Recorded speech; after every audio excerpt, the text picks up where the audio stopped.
আসসালামু আলাইকুম এভরিওয়ান, কি অবস্থা সবার? কেমন আছেন? আশা করছি সবাই খুব ভালো আছেন। এই যে এখানে সুজি দিয়ে বাফা পিঠা বানিয়ে নিতেছি, কারণ এখানে 5 কেজি সুজি ছিল, 5টা নারকেল ছিল, তারপরে পরিমাণ মতো গুড় ছিল, লবণ, তারপরে দিয়ে সবগুলা দিয়ে ভালো করে মাখাই নিতেছি। কারণ সুজির ইয়েতে বেশি পানি লাগে না, হালকা পানি দিতে হয়।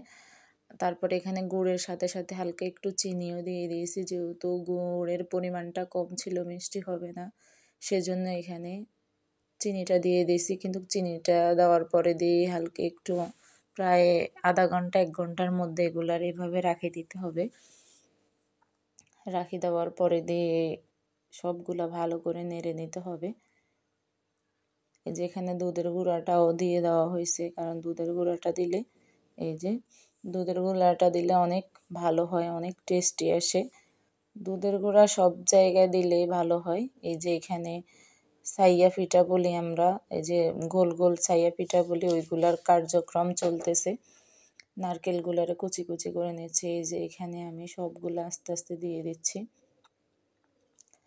তখন আমরা রাত করতে করতে 3:30 বাজছে এই পিঠার আয়োজনগুলো করতে করতে, কারণ আমার বোনের ছেলে শ্বশুরবাড়ি থেকে ওরা সব কিছু পাঠাই দিয়েছে, ওনার বাসায় লোকজন কম, সেজন্য আমরা বাসায় এগুলা করছি। অবস্থা খারাপ হয়ে গেছে এগুলা করে। মাশাল্লাহ অনেক মজাদার হয়েছে এই সুজির ভাপা পিঠাটা। আপনারা বাসায় ট্রাই করতে পারেন, কারণ আমরা তো চাউলের গুঁড়া দিয়ে, ভাতের চাউলের গুঁড়া দিয়ে করি সব সময়, কিন্তু আজকে 2 বছর থেকে আমি এগুলা সুজি দিয়ে করতেছি। সুজিরটা সবচেয়ে বেশি মজা চাউলের গুঁড়া থেকে। এই যে সব আস্তে আস্তে আমি ঢালে নিচ্ছি, কারণ আমার অনেকগুলা পিঠা, প্রায় আমি 80টা না 90টা পিঠা তৈরি করছি এই 5 কেজি সুজি দিয়ে। আপনারাও ট্রাই করতে পারেন। এই যে এখানে সাইয়া পিঠা বলি আমরা, সাইন্না হিডা বা সাইয়া পিঠা। এই যে আস্তে আস্তে সবগুলা উঠাই নিচ্ছি, কারণ অনেক গরম ছিল, আমরা 3 জন মিলে এগুলারে উঠাইছি। অবস্থা খারাপ, পানিতে হাত দিয়ে দিয়ে এগুলারে উঠাইছি, নয়তো বা সবার হাত পুড়ে যাচ্ছে, সেকা লাগতেছে, অবস্থা খুবই খারাপ হয়ে গেছে।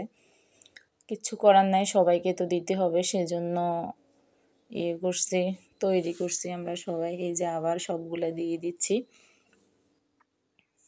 এই যে দিয়ে দিচ্ছি, তারপর একটা দিচ্ছি, একটা হচ্ছে। এই যে আবার নামাই নিচ্ছি, কিন্তু ধোঁয়া, এত ধোঁয়া, গরম গরম কিরকম, আসলে গরম গরম খাওয়া যায় না, এটা ঠান্ডা করে খেতে হয়। সবাই ভালো থাকবেন, সুস্থ থাকবেন, সবার জন্য অনেক দোয়া এবং ভালোবাসা রইল। এই যে আস্তে আস্তে সবগুলা দিয়ে নিচ্ছি আর উঠাই নিব।